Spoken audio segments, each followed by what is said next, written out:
Olá, irmãos, olá, irmãs, olá, ouvintes da Palavra de Deus. Tive que fazer uma pequena explicação final. Considerei tudo isso que falamos e profundamente meditei e fiz uma pergunta. Aonde nas Escrituras que o próprio Deus viola a sua palavra? Qual é o final de um reino dividido contra si mesmo? Comete Deus pecado? Deus nos dá seu Espírito para que usemos seu Espírito, para que desobedeçamos a sua palavra? God forbid. Romanos 3, versículo 6. De maneira nenhuma, de outro modo, como julgará Deus o mundo? No dia que comecei a produção deste vídeo sobre os dons das línguas, um caro irmão me ligou. Falamos por horas e tivemos momentos bem cerrados na nossa conversação, que até parecia que iríamos brigar e deixar de nos falar. Dou graças a Deus que, apesar de tudo, todo aquele calor não foi o suficiente para derreter a nossa amizade e o amor de Cristo entre nós. O problema em nossa discussão irá com certeza ser o mesmo ponto que muitos irão usar para tentar descartar aquilo ensinado na Bíblia pelo Espírito Santo. Esse meu irmão e amigo de muitos anos é responsável de ensinar as crianças e os jovens em sua denominação. Quando expliquei para ele essas passagens, houve logo uma repulsa contra aquilo que eu estava ensinando, apesar que eu só estava repetindo o que a própria Bíblia ensina, sem adicionar costumes e tendências religiosas à interpretação da Bíblia. O meu querido irmão se agarrou insistentemente ao verso 39 de 1 Coríntios 14 e dizia em voz alta estas 5 palavras: e não proibais de falar línguas, e não proibais de falar línguas, e não proibais de falar línguas, se esquecendo e ignorando todo o capítulo e os 39 versículos e meio do capítulo 14, para em sua consciência continuar justificando o erro praticado em suas denominações.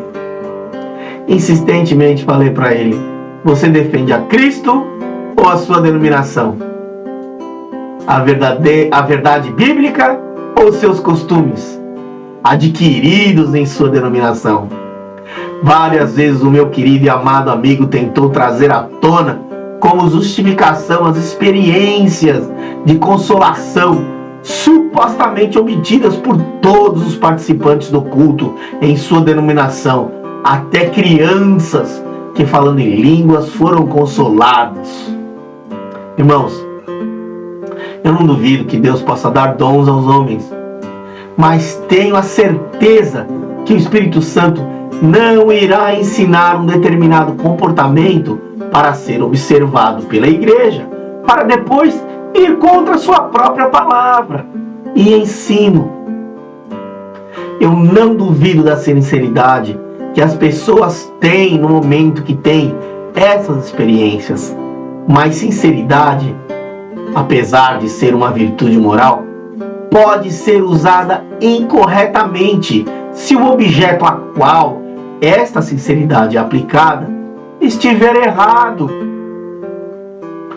O próprio Espírito Santo, através de Paulo, nos diz para não proibir falar em línguas, o qual não me atrevo a fazê-lo, mas sem medo e claramente ensino todos os princípios deixados pelo Espírito Santo como mandamentos a serem obedecidos. Por isso, chamei a atenção ao meu querido irmão para Atos dos Apóstolos, capítulo 20, versículo 26 e 27. Portanto, no dia de hoje, vos protesto que estou limpo do sangue de todos, porque nunca deixei de vos anunciar todo o conselho de Deus. Quando Paulo se despedia aos anciões de Efésio, disse ao meu irmão que ele era culpado do sangue daqueles que ele ensinava, se não ensinasse todo o conselho de Deus, ao qual ele rapidamente disse que eu estava derramando o sangue por falar palavras tão duras. Me disse que eu tinha magoado profundamente, a qual eu disse que sim, se eu não ensinar todo o conselho de Deus, eu seria culpado do sangue por não ensinar corretamente a palavra da verdade, sendo esta uma das razões que nos impele a estudar a Bíblia tão incessantemente, não por causa da punição, mas porque edificar a Igreja de Cristo é um mandamento. Na Bíblia, e várias vezes neste capítulo 14 de 1 Coríntios, é ensinado claramente. Citei então Provérbios 27, versículo 17. Como o ferro com o ferro se aguça, assim o homem afia o rosto do seu amigo. Dei a ele então um exemplo figurativo entre cortar a carne e lancetar a carne. Perguntei qual era a diferença entre usar uma faca afiada para ferir outra pessoa e usar a mesma faca afiada para lancetar a carne de uma pessoa. Na hora, meu querido amigo entendeu.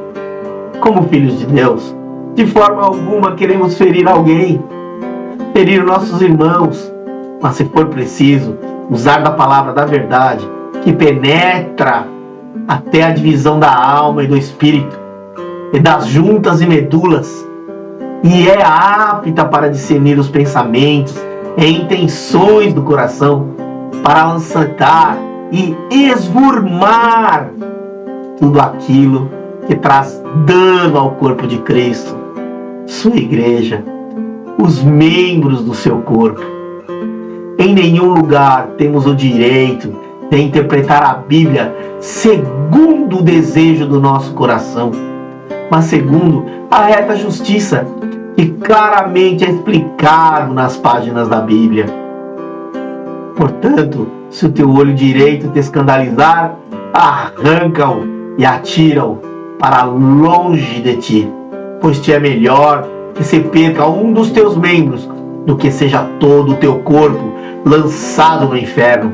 E se a tua mão direita te escandalizar, corta e atira para longe de ti, porque te é melhor que um dos teus membros se perca do que seja todo o teu corpo lançado no inferno. Mateus 5, 29 e 30.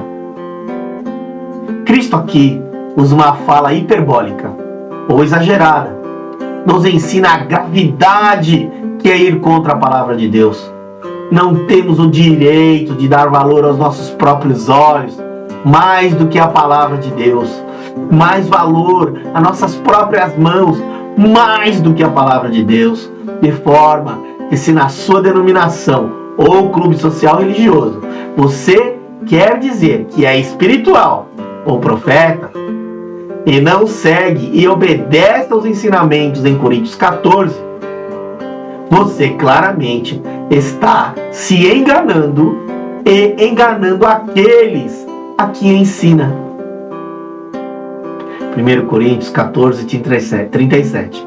Se alguém cuida ser profeta ou espiritual, reconheça que as coisas que vos escrevo são mandamentos do Senhor. Mas, se alguém ignora isto, que ignore, e fique com o seu olho que lhe escandaliza e seu braço escandalizado. Amazing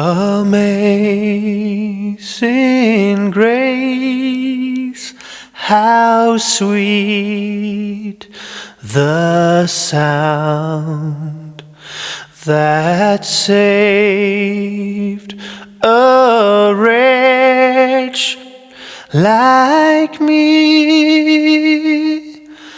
I once was lost, but now am found. Was blind, but now I see. 'Twas grace that taught my heart to fear, and grace my fears relieved.